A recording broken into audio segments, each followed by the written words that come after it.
어제 그제 이틀간 신년 우리 말씀 집회를 가졌죠. 하나님의 은혜가 우리에게 가득하게 부어졌습니다. 어제 마치고 다 정리하고들 가시니까 10시 좀 넘어서들 가셨죠. 그 집사람하고 이제 다시 본당 들어와서 오늘 예배를 위해서 기도하고 저는 위에서 제 방에서 정리도 하고 준비하는데 하나님의 은혜의 감동을 확 주시더라고요. 오늘 첫 말씀이 빛의 아들로 살아라. 근데 이 말씀을 주신 그 감격이 어젯밤 새롭게 다가오더라고요. 그래서 말씀을 펼치고 다시 읽는데, 너희에게 아직 빛이 있을 동안에 빛을 믿으라. 그리하면 빛의 아들이 되리라.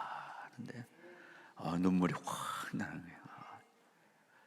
도대체 하나님, 내가 무엇이 간데, 우리가 무엇이 간데 어둠에서 빛으로 이끌어 주시고 빛의 아들로 살게 하시고. 그래서 오늘 이 말씀을 보면서 우리가 다 같이 새로운 내가 빛의 자녀구나 확인을 하고 확신을 가지고 첫걸음을 걷게 되시기를 주님의 이름으로 축복합니다. 빛의 아들로 살아라 라고 말씀을 정하고 요한복음을 읽는데요, 빛과 상대어인 어둠, 이 어둠이라는 단어로 쓰여진 소설이 하나 생각이 났어요. 1981년도에 출간된 작품이니까 요즘 한창 영화로 나와 있는 그 서울의 봄, 바로 그 시대에 나온 작품이죠. 이철용이라는 분이 실제 상황들을 이제 소설화하면서 내놓은 작품인데요, 어둠의 자식들, 제목이 어둠의 자식들. 이 소설이 생각이 나더라고요. 그 소설이 출간된 때는 시대적으로 많이 어려운 부분들이 많았던 시대였어요. 다 경험하셨겠지만 유신 독재 시대도 지나고, 또 곳곳에서 눌려있는 사람들의 폭발이 여기저기서 일어나는 시대고, 정권이 바뀌었지만 군사 정권이 세워진 것과 같은 그러한 시대를 우리가 경험하고 있던 그때였죠. 한마디로 어둠의 시간들이었습니다. 그때 나온 이 어둠의 자식들이라는 책의 내용은 전체가 좀 암울합니다.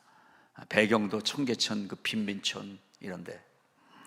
근데요, 제가 가만 생각하는데 그 81년도에 저에게는 어떤 시간이었는가 보니까, 제가 군대 고천회에 제대를 하고 첫 직장인 미션 스쿨에 이제 중학교 선생님을 하고 있을 때, 국어 선생을. 근데 그 학교에서 어떤 여자를 덜컥 만나가지고 연애를 하고 있었던데, 이 서울의 봄의 그 시대, 이 어둠의 자식들의 그 시대는 시커멓고 힘들고 고통스럽고 이런 이야기들인데, 저 개인은 너무나 행복한 시간이었던 거예요. 여러분 연애할 때 그런 감정이 없으셨어요? 저는 행복했단 말이에요. 세상은 모르겠어요. 저는 행복하게.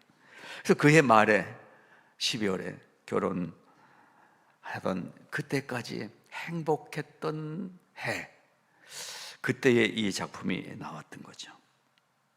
제가 같은 시대, 같은 동네, 이 한편에서 삶의 따뜻함을 누리고 있을 때, 한편에서는 슬픔과 어둠에 눌려 사는 사람들이 있었다라는 거죠. 이 소설의 배경 잠시 말씀드리면 청계천 뒷골목입니다. 청계천변의 이야기고요. 70년대 중반까지 제가 살았던 동네가 바로 그런 동네였어요. 동대문 밖 청계천변에 그 3일 아파트라는 아파트가 쭉 세워지고 막 이런 개발도 되고 하던 이런 때, 그때 또 제 가장 친한 친구 중에 하나였던, 어렸을 때부터 같은 교회에서 유치부, 주일학교 같이 중고등부 같이 다녔던 장영남이라는 친구가 있는데, 걔네 집이요, 그 동대문 로타리 뒤에 동신교회라고, 그 뒤쪽이 나중에 알았어요, 그게 창녀촌이더라고요. 몇 골목이. 그 안에 살았는데 거기 드나들면서 내가 봤던 예쁜 누나들이 그 아가씨들이었더라고요. 그런데 그들의 이야기가 이 어둠의 자식들의 소설 배경이더라고요. 그때 그 소설의 이야기를 읽으면서 저는 눈에 보였던 그 모습이 이 소설 속의 그 모습인 걸 매치하지 못하고 있다가 나중에 생각해 보니까 그 한쪽 면을 저는 보고 있긴 했다라는 거죠. 나는 행복의 빛에 사는데 어둠의 모습이 멀리가 아니라 내 앞에 있더라는 거예요.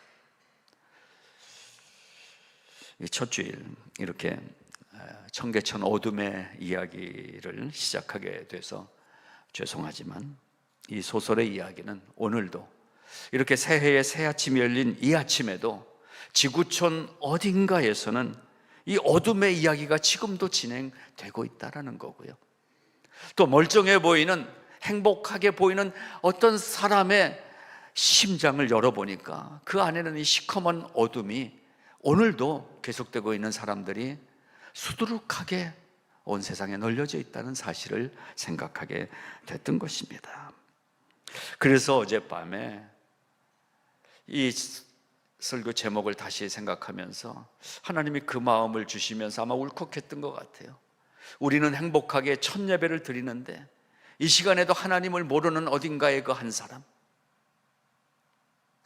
교회는 와서 앉아있지만 마음에 해결하지 못한 이 어두움, 무서움, 두려움, 공포, 불안함으로 앉아있는 분들이 제 머릿속을 지나가는 거예요. 그래서 하나님, 이 첫 예배에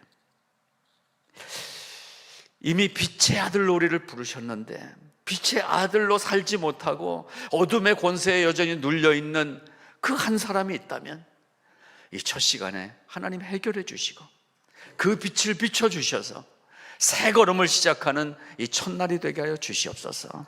이런 마음으로 이 말씀을 다시 한번 준비하게 됐습니다. 그렇습니다. 오늘 말씀은요, 어둠을 이기고 영광 가운데 서신 빛이신 예수님의 이야기입니다.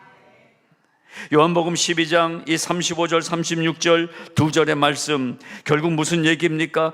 너희에게 아직 빛이 있을 동안에 빛을 믿으라, 그리하면 빛의 아들이 되리라 라고 말씀하시는 거예요. 새해가 열렸다는 것은 영적으로 하나님이 또 기회를 주셨다는 얘기예요. 어제까지 아니었어도 오늘 믿으면 되는 거예요. 어제까지 부족해도 오늘 채워주시는 그 은혜로 채우면 되는 거예요. 바로 그런 은혜가 빛된 우리들이 한 걸음 더 나가서 빛으로 살아가는, 빛을 전하는 그런 삶의 선택을 하시는 이 시간이 되시기를 축복하면서 몇 가지로 말씀을 드리겠습니다. 세상은 어둠과 빛으로 나뉘어져 있습니다. 어둠과 빛이 함께 공존하는 것이 우리가 사는 이 세상입니다.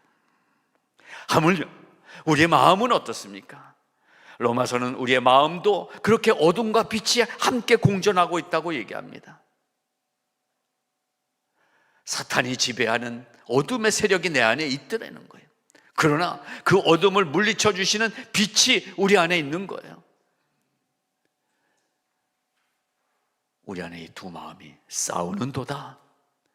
위대한 사도 바울 같은 분들도 이 두 마음이 싸웠나 봐요. 내 안에서 이 마음이 싸운대요. 우리도 매일매일 이 싸움을 경험하지 않습니까?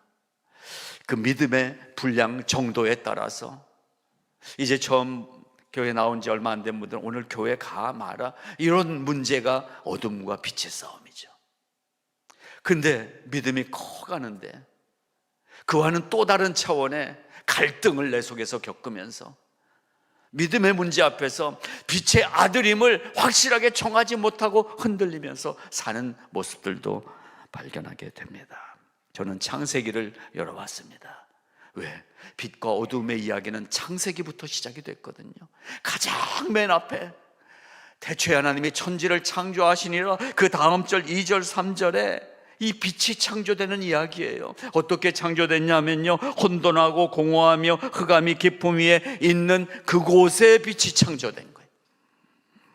3절에 보니까 아직도 카오스의 혼란과 어둠과 뭔지 모르는 이 어둠이 덮여있는 이곳을 향해서 하나님이 한 말씀을 하십니다. 빛이 있으라. Let there be light. 빛이 있으라. 그렇게 생겨난 빛은 새롭게 창조되는 이 공간, 아직은 혼란스럽고 공허하고 이 어두운 곳에 빛이 흑암을 비춥니다. 천지창조는 이렇게 하나님의 말씀 한마디로 빛이 있으면서 시작이 됐습니다. 이 창세기에서 일하신 하나님의 방법 순서 그대로 하나님의 역사는 진행이 된 거예요. 구원이 무엇입니까? 어두운 나에게 빛이 비친 게 구원이잖아요. 태초에 어둠이 있었는데 그곳에 빛이 비쳤던 것처럼 어두웠던 어제까지의 내 마음에, 세상으로 가득 찬 내 마음에, 죄악과 더불어 사는 내 마음에 빛이 비치면서 그리스도인으로 빛으로 바뀌는 것입니다.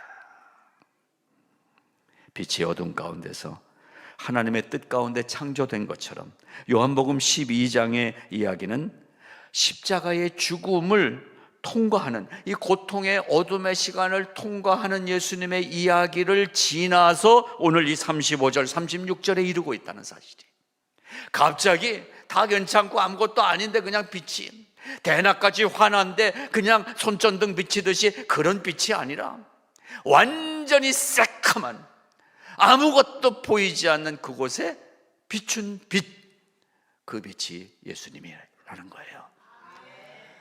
한 십수년 전에 저 위에 세코야팍, 거기 가니까 자그마한 동굴이 있더라고요.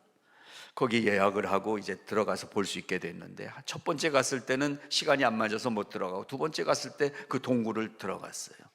제주도 고수 동굴이 좋다고 생각하고 왔는데 그 동굴 가니까 차원이 또 다르더라고요. 들어갔는데 안내하는 분이 이제 한참 한 20분 정도 내려가니까 큰 그 빈터가 나오고 돌들이 놓여 있어요. 거기 다 둘러 앉으라고 그러더라고요. 그러더니 갖고 있는 뭐 시계나 아니면 셀로폰이나 다 주머니에 집어넣으라고. 그러고 나더니 불을 딱 꺼버리더라고요. 그냥 캄캄하더라고요. 뭐 영화관 들어가면 처음에 안 보이다가 뭐 보이게 되잖아요. 그래서 조금 있으면 보이겠지 했는데요, 한 1분 정도, 1분이 엄청 긴 시간이더라고요. 10초, 20초, 30초 됐는데 안 보이는 거예요. 계속.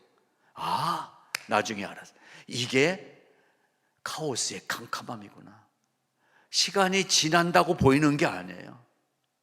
그 동굴 속에서 완전히 흑암이더라고요. 아무 빛도 들어오지 않으니까 시간이 지나도 우리 동공이 열려도 안 보이더라고요. 그게 어둠이더라고요.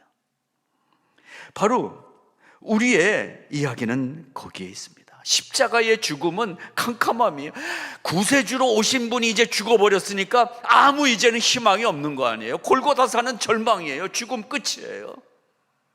그 얘기를 하시는 거예요. 내가 하늘의 밀이 땅에 떨어져 죽지 아니면 하늘 그대로 있고, 하늘의 밀이 땅에 떨어져 죽는다는 게 뭐예요? 내가 십자가에 죽어야 된다는 거예요. 그 죽음을 얘기하세요, 예수님이. 그 죽음을 통과해야 이 빛의 얘기, 빛이신 예수님을 볼 수 있는 이야기를 주고 계신 거예요. 어둠과 빛은 바로 이런 것입니다. 어둠 속에서 빛이 발하는 것입니다. 우리가 죄인이었다는 사실을 고백하고 인정할 때 빛을 받을 수 있는 것입니다. 그렇게 통과돼 가는 자리에 우리가 서게 된 것을 믿으시기 바랍니다. 오늘 이 12장의 이야기를 간단하게 살펴보면요, 1절에 명절이 나오는데요, 20절에 명절, 이 명절에 이 헬라인들이 빌립을 통해서, 빌립은 안드레를 통해서 예수님께 면회를 신청합니다. 예수님을 만나보고 싶다고 나와요. 뵙기를 청하니. 이 사람들은 헬라인들이에요. 지식인들이었어요. 뭔가 알고 있는 사람들이었어요. 그리고 뒤에 예수님의 대답을 들으면 이 사람들이 무슨 질문을 했는지를 짐작할 수가 있죠. 23절 이하의 예수님의 대답을 보시면 어떤 질문을 했는지 우리는 유추해 볼 수 있습니다. 아마 철학자들이니까 아마 이데아 사상에 대해서 지식을 갖고 예수님께 물어봤을 것 같아요. 살고 죽는 거, 인생이 무엇이냐, 죽음은 무엇이냐, 이런 것들을 물어봤을 것 같아요. 예수님의 대답을 보니까. 근데 이 사는 문제에 대해서 물어본 이 헬라인들에게, 이 철학자들에게, 지식인들에게, 오늘날 세상 사람들에게 예수님은 죽음을 얘기해 주세요. 하늘에 밀이 떨어져 죽지 아니하면 열매를 맺을 수 없느니라. 살고 싶으냐? 죽어라. 이 얘기하시는 거예요. 오늘 이 예수님의 대답이 아직도 구원의 확신의 문제와 내 믿음의 문제에서 헤매고 계신 분들에게 정확한 답이 된다는 사실을 믿으시기 바랍니다. 예. 죽어야 사는 원리, 이것이 하나님이 우리를 구원해 주시는 이야기인 것입니다. 근데 죽지 않고 신앙생활 하더라고요. 난 목사래요. 살아있죠. 살아있어. 나 이젠 장로래요. 니들 다 죽었어 이러는 장로 봤어요. 제가 장로 된 날 얼마나 핍박을 받았으면 그랬을까. 나 이제 40년 50년째 예수 믿고 있어. 그런 우리에게 이 죽음의 이야기는 하나님의 특별한 우리를 살려주시는 교훈의 말씀인 것입니다. 여러분, 살짝 죽으면 힘들어요. 칵 죽어버려야지 안 아프지. 많이 다치면 되게 힘들어요, 여러분. 우리 성동진 선생님 수술하고 나는데 두세 주 지났는데도 힘들다는 거예요. 여러분, 그냥 그렇다고 뭐 칵 죽으라고 얘기는 할 수는 없잖아요. 근데 영적으로 우리의 아픔과 고통은 이 죽음을 경험하는 시간입니다. 연말에 우리 한 분을 직접 얘기해서 죄송하지만 작년에 우리 교회에 오신 우리 한모 집사님이 이렇게 잠깐 한 2, 3분 정도의 고백을 통해서 작년에 폐암 3, 4기 진단을 받고 수술을 마치고 왔는데 절망 가운데 이렇게 우리 교회 얘기를 들으시고 성동진 내과 갔다가 거기서 우리 교회를 소개받고, 근데 그때 성령이 하셨겠죠. 다시 교회 가야지. 8년 전까지 교회 다니셨대. 그리고 오셨는데 고백이 이 폐암을 통과하고 나서 죽을 상황인데 지금 이렇게 내가 살아나는 이 간증을 하시는데요, 그 안에서 생명의 역사가 일어나는 것을 들을 수가 있었습니다. 여러분, 예수님은 죽음을 스스로 선택하셨습니다. 예수님은 온 세상의 만유의 주님이세요. 안 죽어도 되신 거예요. 가만 생각해 보세요. 나 같은 것을 위해서 누가 죽어준다? 자신 있으세요? 나 같은 거. 끝까지 나 같은 분으로 생각하는 분들이 있더라고요. 나 같은 것을 위해서 누가 죽어줄까? 예수 그리스도의 하늘의 미랄이 된 그 죽으심이 우리를 죽음으로부터 건져냈다는 사실, 이것을 깨닫고 믿게 될 때 생명의 빛으로 연결이 되더라는 말씀이에요. 오늘 말씀은 그렇게 진행이 되고 있습니다.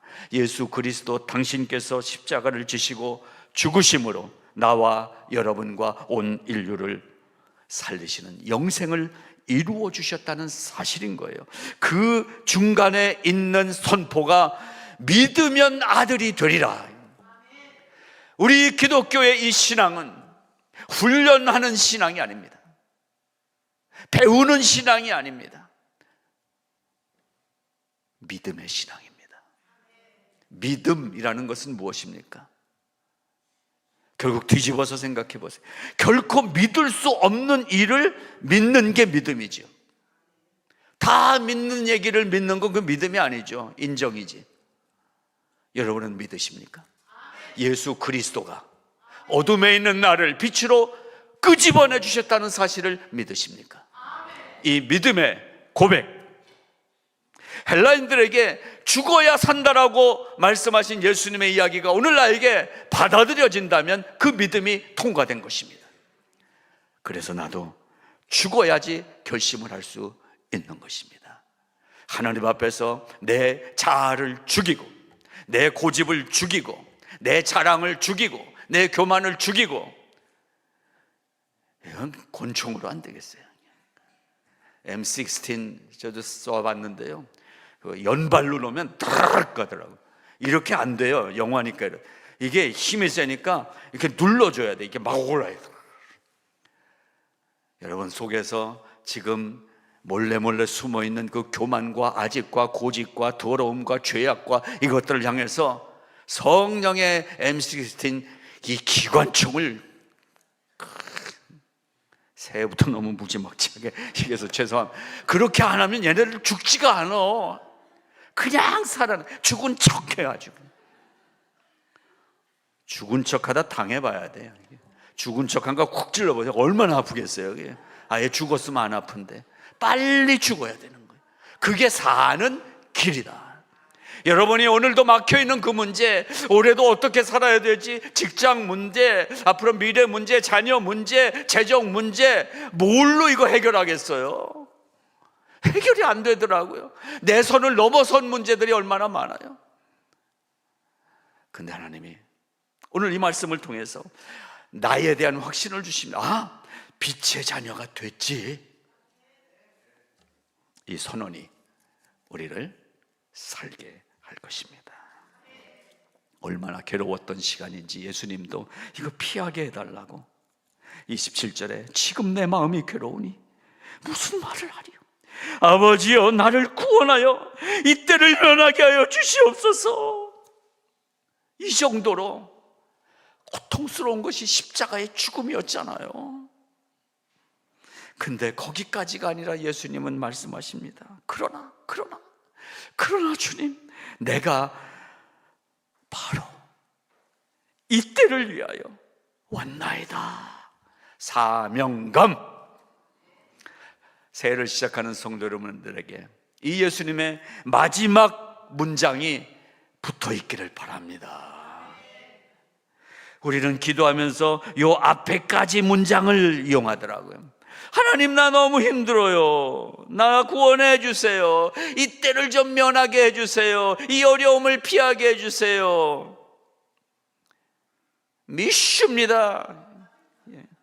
아무리 미슈입니다 해도 안 돼요. 뭐가 필요해요? 이 고난이, 이 어려움이 뭔가를 하나님의 일을 이루시기 위한 시간인 줄로 믿사오니 나에게 견딜 힘을 주시옵시고 이 구렁텅이에 빠진 나와 함께하여 주시옵소서. 함께 하심을 구하실 때 해결이 될 줄로 믿으시기 바랍니다. 이 일을 위하여 죽음 속으로 들어가신 거예요. 이를 위하여 이때에 왔나이다. 이 예수님의 고백이 우리의 고백으로 받아들여져 여러분의 삶의 현장에서 그 삶을 사시기를 바랍니다. 디아튜로, 이 일을 위하여, 이것 때문에 우리가 하나님의 아들이 됐다는 거예요. 뭐 때문에? 이 빛의 영광을 전하라는 사명 때문에. 여러분, 사명은 은퇴와 동시에 내려놓는 것이죠. 젊을 때 사명 감당하는 거지 이제 뭐 나 힘든데 메디케어도 나왔는데 여러분 65 메디케어 나오는 날이 사명을 내려놓는 날이 아닙니다. 여러분 80, 90, 100세가 되셔서도 이 사명으로 사는 분들이 있잖아요. 우리 교회에 그런 분들이시잖아요. 다 사명으로 사시잖아요. 예?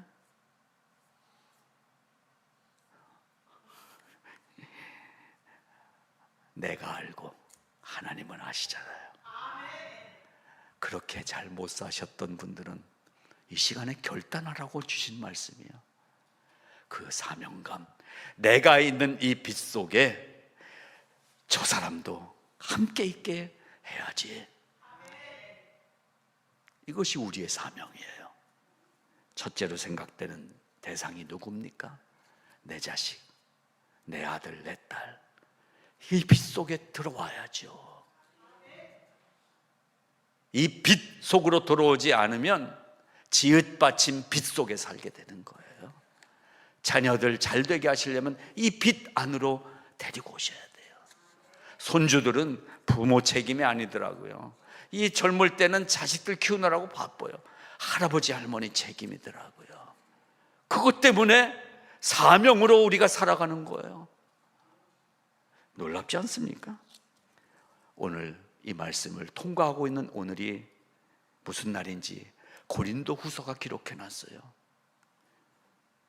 고린도 후서 6장 2절, 내가 은혜 베풀 때에 너에게 듣고 구원의 날에 너를 도왔다 하셨으니 보라, 지금은 은혜 받을 만한 때요, 지금은 구원의 날이로다 라고 말씀하셨잖아요.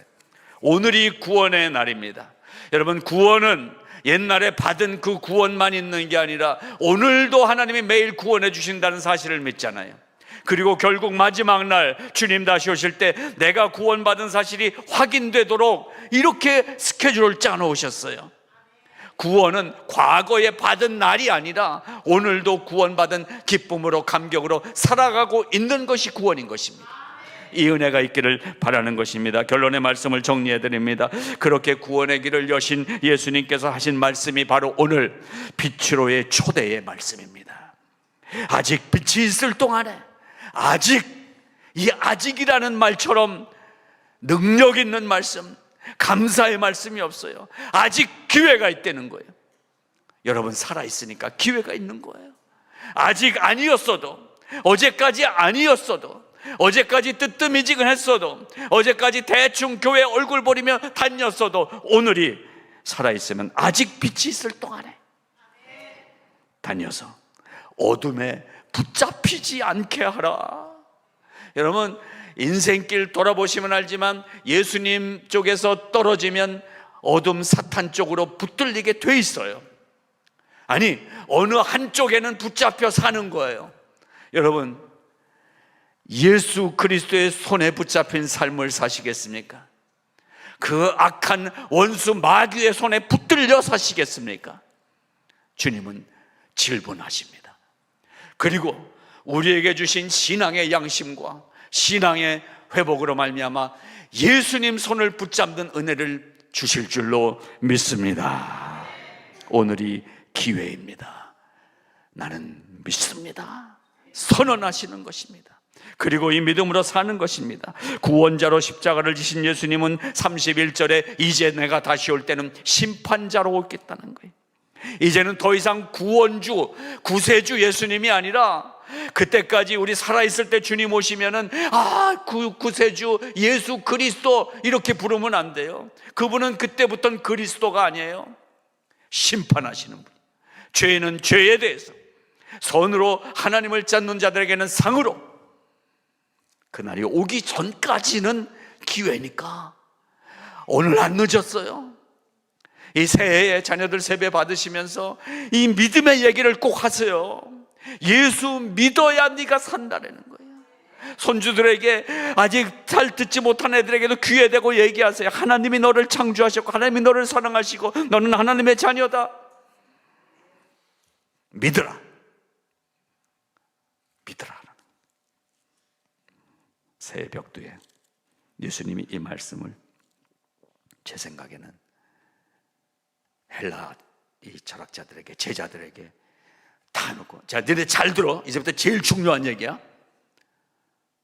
딴짓 하지 말고 똑바로 여기 봐. 그러고 말씀하신 게 아닌 거예요. 제 생각엔 이 말씀을 예수님이 이렇게 하셨을 것 같아요. 아직 잠시 동안 빛이 빛이 너희 중에 있으니 이 빛이 있을 동안에 어둠에 붙잡히지 않게 해라. 어둠에 붙잡히지 않게 해라. 어둠은 너 옆에 슬그머니 온대. 어둠에 다니는 자는 그 가는 곳을 알지 못하고 끌려다니는 거야. 너희에게 아직 빛이 있을 동안에, 내가 있을 동안에, 내가 함께 할 때 나를 믿어라. 빛을 믿어라. 그러면 너희가 빛의 아들이 되리라. 내 아들이 되리라. 하나님이 그렇게 말씀하셨을 것 같아요. 여러분, 조용한 시간을 오늘 예배 마치고 밤까지 한 10분 정도만 시간을 내보시기 바랍니다. 혼자 방 안에서 이 음성을 들어보시기 바랍니다. 그 시간을 사도 바울이 통과했어요. 다메섹 도상에서 예수님 만난 다음에 그날부터 변해가지고, 이야, 내가 죽이려던 이 예수 믿는 이놈들, 나 변했어. 이제 내가 여러분들을 도울 거야. 이렇게 하루아침에 변한 게 아니에요. 광야로 나가서 이 조용한 시간을 가졌던 거예요. 새해부터 너무 신나게 돌아다니고, 올해는 은혜의 해요. 사흘 가겠어요? 얼마나 인간들이 사흘도 못 지키면 작심사흘이라고 그랬어요. 안 돼요. 우리는 조용히 하나님을 묵상하십시오. 그러면서 바울이 남긴 얘기가 무엇입니까? 너무나 너무나 감사한 거예요. 내가 이렇게 부름받은 게 너무나 감사해요. 내가 그동안 갖고 있는 내 지식, 내 이 하버드 대학 나온 학벌, 이거 아무것도 아니야. 똥이야, 똥이야. 그러면서 고백합니다. 나의 달려갈 길과 주 예수께 받은 사명, 곧 하나님의 은혜의 복음 증거하는 일을 마치려 하면은 나의 생명을 조금도 귀한 것으로 여기지 아니하노라 라고 얘기할 수 있게 됐던 것입니다. 교회 나 좀 잘 출석하고 봉사 좀 열심히 하고 헌금도 좀 이렇게 드리고, 그 정도가 아들의 자리가 아닌 거예요. 당당해야 돼요. 빛의 아들이 됐어요. 우리는. 그래서 빛의 아들로 살아라 라고, 제가 본문 말씀대로 하면 빛의 아들이 되리라, 이렇게 본문 제목을 정해야 되는데, 하나님께서 제 마음속에 아니야, 그 다음이 있어 라고 말씀해 주신 게 오늘 이 제목이에요. 빛의 아들이 이제 됐으니까 할렐루야. 빛의 아들로, 이 아들로라는 말은 아들의 자격을 가지고, 아들의 책임을 가지고, 아들의 의무를 행하라라는 말씀인 것입니다.